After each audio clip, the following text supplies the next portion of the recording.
ہم عمر ساتھیوں السلام علیکم ورحمۃ اللہ وبرکاتہ۔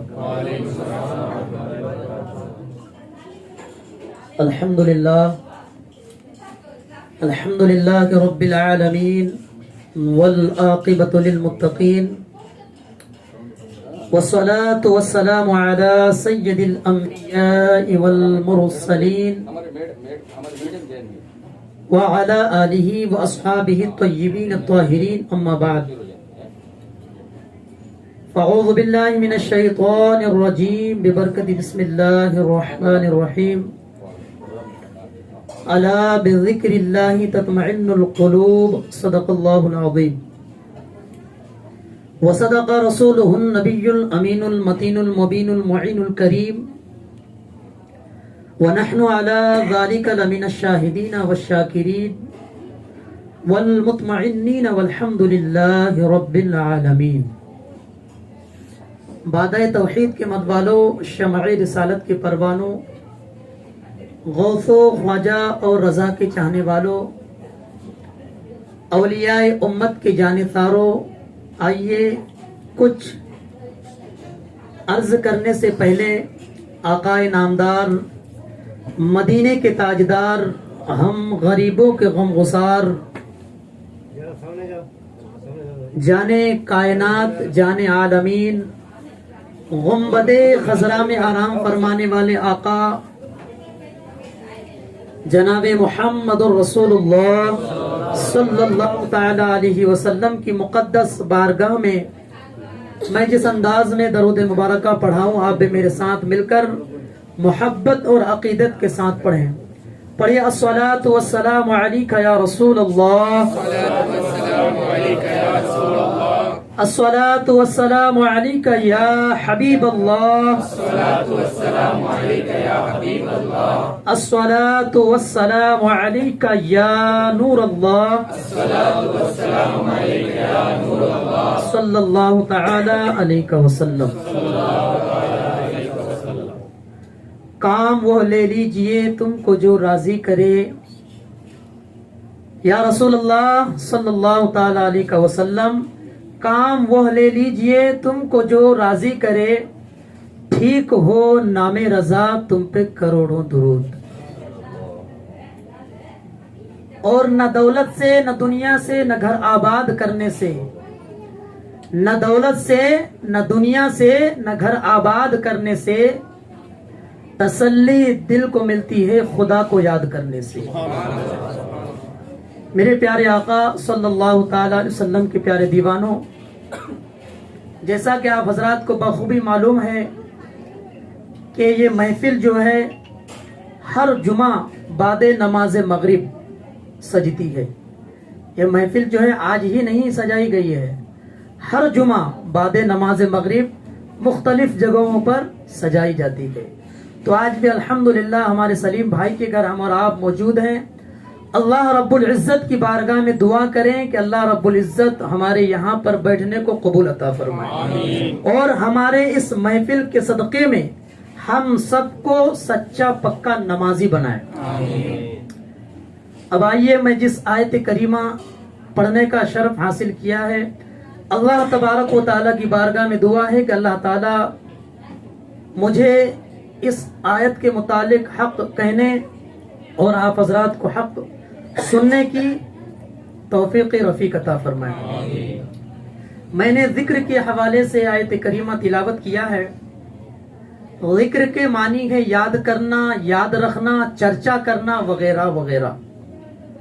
نہایت چھوٹا سا لفظ ہے ذکر، غال کاف را، ذکر، لیکن کوزے میں اپنے اندر تمام معاملات کو سموئے ہوئے ہیں، تمام عبادات کو سموئے ہوئے ہیں، جس کو ہم یوں بیان کر سکتے ہیں کہ ہر وہ عمل جو اللہ رب العالمین اور اس کے پیارے حبیب صلی اللہ تعالی وسلم کی رضا اور خوشنودی حاصل کرنے کے لیے کیا جائے، وہ سب ذکر ہے، چاہے اس کا تعلق عبادات سے ہو، نماز، روزہ، حج، زکوٰۃ، یا وہ معاملات سے متعلق ہو جیسے والدین کی خدمت، رشتہ دار اور پڑوسیوں کے ساتھ حسن سلوک، اور حصول معاش کے لیے حلال و حرام کا امتیاز کرنا وغیرہ، یہ سب ذکر ہے۔ میرے پیارے آقا علیہ الصلاۃ والتسلیم کے پیارے دیوانوں، لیکن آج دور حاضر میں، اس دور میں ہر انسان پریشان ہے، ہر انسان پریشان ہے۔ اس پریشانی سے کوئی اس لیے پریشان ہے کہ اس کے پاس حسب منشا مال و دولت نہیں ہے، جتنا مال و دولت اس کے پاس ہونا چاہیے نہیں ہے، پریشان ہے۔ کوئی اس لیے پریشان ہے کہ اس کے پاس رہنے کے لیے اچھا عمدہ مکان نہیں ہے، اور کوئی وہ ہے جس کے پاس مال و دولت کی فراوانی ہے، بے حساب مال و دولت ہے، سونا ہے، چاندی ہے، اچھا مکان ہے، رہنے سہنے کے لیے عیش و آرام کا سامان ہے، فیکٹری ہے، دکان ہے، کارخانہ ہے، لیکن وہ بھی پریشان ہے۔ پریشانی سے مراد سکون نہیں ہے، قلب کو سکون نہیں ہے، اسے بھی خوف ہے، ٹیکس والوں کا خوف، چور ڈاکوں اور لیڈروں کا خطرہ ہے۔ کوئی اس لیے پریشان ہے کہ اس کے پاس اولاد ہی نہیں، اللہ نے اسے اولاد سے محروم کیا، اولاد نہیں ہے اس کے پاس، وہ پریشان ہے۔ کوئی اس لیے پریشان ہے کہ اس کے پاس بیٹیاں ہیں، بیٹیاں، بچیاں، بیٹا نہیں ہے، وہ بیٹے کے لیے پریشان۔ اور کسی کے پاس بیٹا ہے، بیٹی نہیں ہے تو پریشان۔ دیکھیے، ایک بات میں یہاں پر رک کر کے یہ عرض کرنا چاہوں گا کہ لوگ دعا کرتے ہیں، بیٹا ہے بیٹی کے لیے، یا کسی کے پاس صرف بیٹیاں ہیں بیٹے کے لیے، دعا کر رہے ہیں، لیکن اسے بیٹا نہیں ہوتا۔ میرے پیارے آقا علیہ الصلوۃ والتسلیم کے پیارے دیوانوں، ہم جو بھی دعا کرتے ہیں نا، ہمارا کوئی دعا رد نہیں کی جاتی، ہر دعا رب العزت قبول کرتا ہے، لیکن کچھ دنیا میں ملے گا اور کچھ آخرت میں ملے گا، اس کا اجر آخرت میں ملے گا۔ تو اولاد اگر نہ دے اللہ تبارک و تعالیٰ تو مایوس ہونے کے لیے مومن کو نہیں کہا گیا۔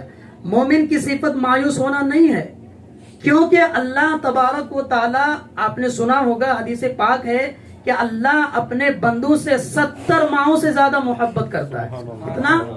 70 ماہ۔ ایک ماں اپنے بندوں سے کیسے محبت کرتا ہے؟ ایک ماں اتنی محبت کرتا ہے، اس کا کوئی انتہا نہیں ہوتا، اس قدر محبت کرتی ہے۔ تو اس طرح 70 ماہ سے زیادہ میرا رب اپنے بندوں سے محبت کرتا ہے۔ تو رب تبارک و تعالیٰ اپنے بندوں کو وہی دیتا ہے جو اس کے لیے بہتر ہو۔ سمجھ گئے نا؟ اولاد اگر اس کے پاس نہیں ہے تو اس کے لیے شاید وہ اولاد بہتر نہیں ہے، بیٹا اسے نہیں ہو رہا ہے تو شاید اس کے لیے وہ بہتر نہیں ہے۔ تو اللہ تبارک و تعالیٰ اپنے بندوں کو وہی عطا کرتا جو اس کے لیے بہتر ہو۔ تو میں یہ عرض کر رہا تھا کہ ہر انسان پریشان ہے۔ اب میں کن کن پریشانیوں کو گنوں؟ ہر شعبہ زندگی میں لوگ پریشان ہیں۔ اس پریشانیوں کو دور کرنے کے لیے لوگ مسجدوں کا رخ نہیں کر رہے، اللہ کو یاد کرنے کا رخ نہیں کر رہے، تسبیح و تحلیل کرنے کے حوالے سے نہیں سوچ رہے۔ اس دکھ درد سے نجات حاصل کرنے کے لوگ جادو ٹونا کرنے کے پیچھے پڑے ہوئے ہیں، تعویذ گنڈا کی تلاش میں ہیں، بابا لوگوں کے پاس جا رہے ہیں، یہاں وہاں پھر رہے ہیں، پریشانی کو دور کرنے کے لیے، سکون حاصل کرنے کے لیے۔ کوئی ڈاکٹروں، لیڈروں، حکیموں کے گرد گھوم رہا ہے، کوئی مال و دولت کمانے کے لیے، اکٹھا کرنے کے لیے طرح طرح کے منصوبے بنا رہا ہے تاکہ اسے سکون مل جائے، تاکہ اسے سکون میسر ہو جائے۔ میرے پیارے آقا علیہ الصلوۃ والتسلیم کے پیارے دیوانوں، میں نے ایک جملہ آپ کو یہ بھی کہا کہ ایک شخص وہ بھی ہے جس کے پاس سونا ہے، چاندی ہے، مال و دولت کی بے حساب فراوانی ہے، لیکن اسے بھی سکون قلب حاصل نہیں ہے۔ تو اس سے پتا چلا کہ دنیا کی کوئی بھی چیز ہمیں سکون قلب نہیں دے سکتا، ہمارے قلب کو سکون نہیں دے سکتا۔ تو اب ہمیں یہ جاننا ہے کہ سکون کہاں ملتا ہے، سکون کہاں ملے گا۔ یہ جو تمہیدی گفتگو میں نے کیا اسی کو سمجھانے کے لیے کہ ہمیں سکون کہاں سے ملے گا۔ تو آپ نے قرآن پاک کا نام سنا ہوگا۔ قرآن پاک ایک ایسی کتاب ہے جو ساری کتابوں میں افضل ہے۔ دنیا کی سب سے بڑی کتاب کا نام قرآن مجید ہے، اس میں ساری کائنات کے ہر مسئلے کا حل قرآن پاک میں موجود ہے، ہر مسئلے کا حل موجود ہے میرے پیارے آقا علیہ الصلوۃ والتسلیم کے پیارے دیوانوں۔ تو آئیے ہم قرآن پاک کی بارگاہ میں چلتے ہیں کہ اے قرآن، اے اللہ کی لاریب مقدس کتاب، تو ہی ہمیں بتا کہ ہمیں سکون کہاں سے ملے گا۔ ہم نے دولت میں، مال و دولت، جائیداد اور طرح طرح کی چیزوں میں سکون حاصل کیا، لیکن سکون نظر نہیں آیا۔ اے قرآن، تجھ میں ہر مسئلے کا حل موجود ہے، تو ہی بتا کہ ہمیں سکون کہاں سے میسر ہوگا۔ جب ہم نے قرآن مقدس کی بارگاہ میں اپنا سوال پیش کیا تو اللہ کے لاریب کتاب نے ہمیں اللہ رب العزت کا ارشاد سنایا کہ اے اطمینان و سکون کے طالب، اے اطمینان و سکون چاہنے والوں، تمہیں مال و دولت کی فراوانی میں سکون نہیں مل سکتا، تمہیں جائیداد اور اولاد اور مال میں سکون نہیں مل سکتا۔ اے ایمان والو، اگر تم سکون چاہتے ہو تو اللہ تبارک و تعالیٰ کا ارشاد ہے، الا بذکر اللہ تطمئن القلوب، اللہ کے ذکر میں سکون ملتی ہے، اللہ کے ذکر سے دلوں کو سکون ملتی ہے۔ کسی شاعر نے اس فرمان خداوندی کی ترجمان اس طرح کرتے ہیں، نہ دولت سے، نہ دنیا سے، نہ گھر آباد کرنے سے، نہ دولت سے، نہ دنیا سے، نہ گھر آباد کرنے سے تسلی دل کو ملتی ہے خدا کو یاد کرنے سے۔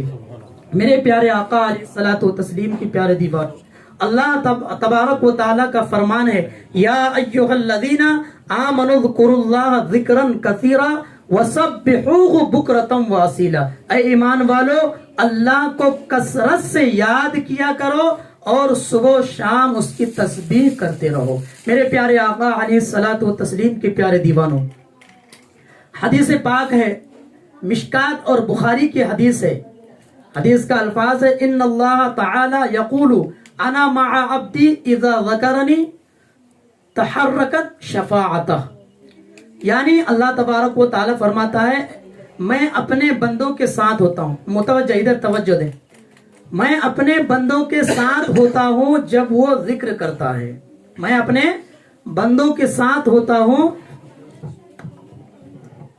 میں اپنے بندوں کے ساتھ ہوتا ہوں جب وہ میرا ذکر کرتا ہے اور ان کی زبان ذکر الہی سے حرکت کرتی ہے۔ میرے پیارے آقا علیہ الصلوۃ والتسلیم کی پیارے دیوانوں، ایک مرتبہ درود پاک پڑھیں، آپ لوگوں کا ذہن ادھر ادھر ہو رہا ہے۔ اللہم صلی علی سیدنا شفیعنا حبیبنا مولانا محمد بارک وسلم، صلی اللہ علیہ صلاۃ و سلام علیک یا رسول اللہ صلی اللہ تعالی علیہ وسلم۔ تو ذکر کی برکت سے جو ہے بندہ رب سے قریب ہو جاتا ہے۔ کس قدر قریب ہوتا ہے؟ رب فرماتا ہے، اے میرے بندے، تو مجھے دعا میں یاد کر، میں تجھے لطف و عطا سے یاد کروں۔ اے میرے بندے، تو مجھے زمین پہ یاد کر، میں تمہیں آسمان میں یاد کروں۔ اے میرے بندے، تو مجھے فرش پہ یاد کر، میں تمہیں عرش پہ یاد کروں۔ تو مجھے انسانوں کی محفلوں میں یاد کر، میں تمہیں فرشتوں کی جماعت میں یاد کروں۔ پھر رب فرماتا ہے، اے میرے بندے، تم کہو، تو کہہ کہ اے میرے اللہ، میں گنہگار ہوں، خطا کار ہوں، سیاہ کار ہوں، بدکار ہوں۔ اللہ فرماتا ہے، میں کہوں میں غفار ہوں، ستار ہوں، رحمان ہوں، رحیم ہوں۔ پھر رب فرماتا ہے، میرے بندے تو کہے، اے میرے اللہ، تو سب سے بڑا ہے۔ پھر میں کہوں، اے میرے بندے، تو مجھے مکان میں یاد کر، میں تجھے لا مکان میں یاد کروں۔ میرے پیارے آقا علیہ الصلوۃ والتسلیم کے پیارے دیوانوں، تو ذکر کی بہت بڑی برکت ہے۔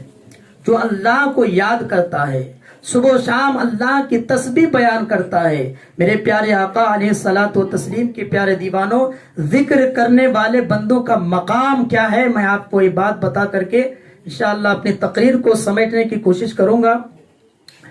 ہم سب کے آقا جناب محمد الرسول اللہ صلی اللہ تعالی علیہ وسلم شب معراج جب معراج کے سفر کو جا رہے تھے تو ایک ایسے شخص کے پاس سے گزرے کہ اللہ کے عرش کے پاس نور میں چھپا ہوا تھا، اللہ کے عرش کے پاس نور میں چھپا ہوا تھا۔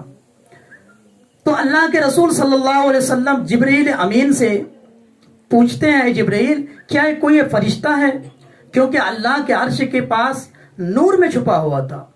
تو آقا کریم صلی اللہ علیہ وسلم نے فرمایا کیا یہ فرشتہ ہے؟ جبرائیل علیہ السلام عرض کرتے ہیں یا رسول اللہ نہیں، یہ فرشتہ نہیں۔ پھر میرے آقا نے فرمایا کیا یہ کوئی نبی ہے؟ کیونکہ مقام دیکھیے عرش کے پاس پھر نور میں چھپا ہوا۔ پھر آقا نے فرمایا اے جبرائیل کیا یہ کوئی نبی ہے؟ تو جبرائیل السلام عرض کرتے ہیں یا رسول اللہ یہ کوئی فرشتہ بھی نہیں، یہ کوئی نبی بھی نہیں۔ پھر میرے آقا نے فرمایا اے جبرائیل یہ کون ہے جن کا اتنا بڑا مرتبہ کہ اللہ کے عرش کے پاس نور میں چھپا ہوا ہے؟ تو جبرائیل السلام نے عرض کیا ھذا رجل، حدیث پاک کا الفاظ ہے، نجھت المجالس کی حدیث ہے، ھذا رجل کانا لسانہ، ھذا رجل کانا فی الدنیا لسانہ رطب من ذکر اللہ وقلبہ معلق بالمساجد۔ یا رسول اللہ یہ وہ آدمی ہے، یہ فرشتہ بھی نہیں، یہ نبی بھی نہیں، یہ عام آدمی ہے، یہ وہ آدمی ہے جن کی زبان دنیا میں ذکر الہی سے تر رہتی تھی اور ان کا دل مسجدوں میں معلق رہتا تھا، مسجدوں میں لٹکا ہوا رہتا تھا، زبان ذکر الہی سے تر رہتی تھی۔ میرے پیارے آقا علیہ الصلوۃ والتسلیم کے پیارے دیوانوں، ذکر کرنے والے کا مقام کتنا بلند ہے آپ نے اس حدیث پاک سے اندازہ لگا لیا ہوگا۔ آج ہم اور آپ کا حال کیا ہے؟ نماز کے لیے جاتے ہیں سب سے آخر میں اور سب سے پہلے نکل جاتے ہیں۔ یہ مسجدوں میں معلق دل نہیں ہوا۔ حال تو یہ ہونا چاہیے کہ اگر ہم ظہر کی نماز پڑھ کے نکلے تو عصر کی نماز کے لیے ہمارا دل بے چین ہو کہ کب عصر کی نماز ہو تو ہم نماز پڑھیں، مصلی بچھائے، مسجد میں جائے۔ لیکن جو نماز پڑھتے ہیں آخر میں جاتے ہیں اور پہلے آتے ہیں۔ حدیث پاک میں ہے کہ جو مسجد میں آخر میں جائے اور پہلے باہر آ جائے تو یہ منافق کی علامت ہے۔ اللہ تعالی ہم سب کو ان چیز سے بچائے، آمین۔ میرے پیارے آقا علیہ الصلوۃ والتسلیم کے پیارے دیوانوں، یہ جو محفل میں آپ حضرات جو بیٹھے ہیں یہ ہمارے لیے نفلی عبادت ہے۔ کیا ہے؟ نفلی عبادت۔ تمام عبادتوں میں جو ہے سب سے بڑی عبادت کون سی ہے؟ آپ حضرات یہ بتائیں۔ نماز ہے نا؟ تمام عبادتوں میں افضل کیا ہے؟ نماز ہے۔ تو نماز پڑھنا چاہیے یا نہیں؟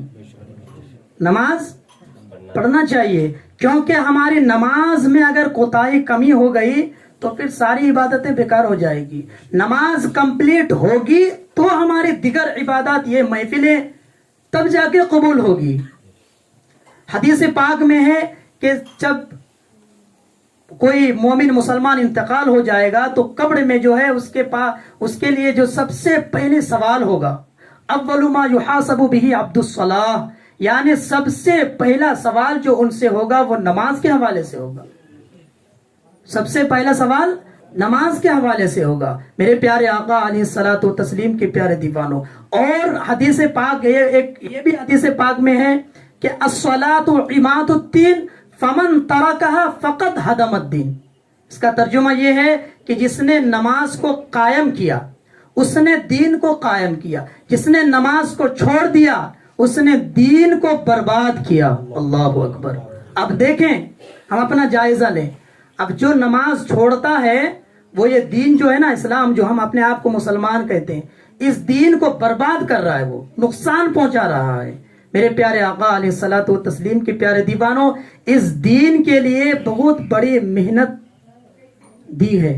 حضور اکرم صلی اللہ علیہ وسلم سے لے کر صحابہ کرام، تابعین، تبع تابعین، بزرگان دین کی محنت کے بعد ہم تک یہ دین پہنچا ہے۔ ہم اس دین کے لیے کچھ نہیں کیے، ہم اس دین کے لیے کوئی قربانی نہیں دیے، مفت میں ہم کو یہ دین ملا۔ تو کیا ہم اس دین کو اگر فائدہ نہیں پہنچا سکتے تو نقصان بھی نہ پہنچائے؟ اگر آپ نماز چھوڑ رہے ہیں تو اس دین کو برباد کر رہے ہیں۔ اور نماز کی وعیدیں کیا ہے؟ اللہ اکبر۔ میں اس نماز کی وعیدیں بتا کر کے رخصت ہو جاؤں گا کہ جب بے نمازی کو قبر میں دفن کیا جاتا ہے، اللہ اکبر، تو اس کے اوپر ایک سانپ مسلط کیا جاتا ہے، ایک سانپ، اور اس سانپ کا عالم یہ ہوتا ہے کہ اگر وہ سانپ کسی پہاڑ میں ڈنک مار دے، پہاڑ جو دیکھتے ہیں ہم لوگ پہاڑ، اس پہاڑ میں اگر ڈنک مار دے تو وہ پہاڑ ریزہ ریزہ ہو جائے، روئی کی طرح اڑنے لگے. اور اگر وہ سانپ دنیا میں پھنکار دے تو اس کی گرمی سے سارے لوگ مر جائے. اس قدر خطرناک سانپ قبر میں بے نمازی کے اوپر مسلط کیا جائے گا. اللہ اکبر. اور پھر وہ سانپ کیا کرے گا؟ فجر کی نماز اگر چھوڑا ہے، ظہر کی نماز، عصر کی نماز، مغرب کی نماز، عشاء کی نماز، تو ظہر سے لے کر عصر تک وہ ڈنک مارتا رہے گا، عصر سے لے کر ظہر تک ڈنک مارتا رہے گا، عصر سے لے کے مغرب تک ڈنک مارتا رہے گا، مغرب سے لے کے عشاء تک، پھر عشاء سے لے کے فجر تک وہ بے نمازی کو سزا دیتا رہے گا، یہاں تک کہ جب تک اللہ تبارک و تعالیٰ کا حکم نہیں ہوگا تب تک وہ اس بے نمازی کو ڈنک مارتا رہے گا. تو میرے پیارے آقا علیہ الصلوۃ والتسلیم کے پیارے دیوانوں، یہ زندگی بہت مختصر سی زندگی ہے. اس زندگی کو رائے گانا نہ ہونے دے، بیکار نہ ہونے دے، کیونکہ آپ اور ہم دیکھ رہے ہیں ہمارے سامنے سے نوجوان اچانک چلا جاتا ہے، بچے چلے جاتے ہیں، موت کا کوئی گارنٹی نہیں ہے، کب کس کا موت ہو جائے. کوئی یہ نہ سوچے کہ ہم بوڑھا ہو جائیں گے، داڑھی میں سفیدی آ جائے گی، اس کے بعد نماز پڑھیں گے، اس کے بعد مسجد میں جائیں گے، یہ ہرگز نہ سوچے. موت کسی کو کہہ کر نہیں آتی، موت کسی کو کہہ کر نہیں آتی. موت اچانک آنے والی چیز ہے، موت اچانک آنے والی چیز ہے. تو میرے پیارے آقا علیہ الصلوۃ والتسلیم کے پیارے دیوانوں، آخر میں یہی کہوں گا کہ نماز کی پابندی کرے. جس کو نماز پڑھنا صحیح سے اگر نہیں آتا ہے تو مدرسہ اسلامیات، یہاں پر جو مدرسہ ہے، مدرسہ اسلامیات بالغ النور مارکیٹ میں پی سی پی کمپلیکس میں مدرسہ ہے، وہاں پر ہم لوگ پڑھاتے ہیں. وہاں اسے نماز اگر سیکھنے کا شوق ہے، نماز پڑھنا صحیح سے نہیں آتا ہے، وہ مایوس نہ ہو، وہاں پر آئے اور نماز سیکھیں اور پھر نماز پڑھیں. مایوس نہیں ہونا ہے، نہیں آتا ہے نہیں پڑھیں گے نہیں، وہاں پر آئے اور ہم لوگ انشاءاللہ آپ لوگ کو سکھائیں گے. اللہ رب العزت کی بارگاہ میں دعا ہے کہ اللہ تعالی ہم سب کو کہنے سننے سے زیادہ عمل کی توفیق عطا فرمائے. استغفر اللہ استغفر اللہ استغفر اللہ ربی من کل ذنب واتوب الیہ. سبحان اللہ. السلام علیکم ورحمۃ اللہ وبرکاتہ. اعوذ باللہ من الشیطان الرجیم. بسم اللہ الرحمن الرحیم. الحمد للہ رب العالمین.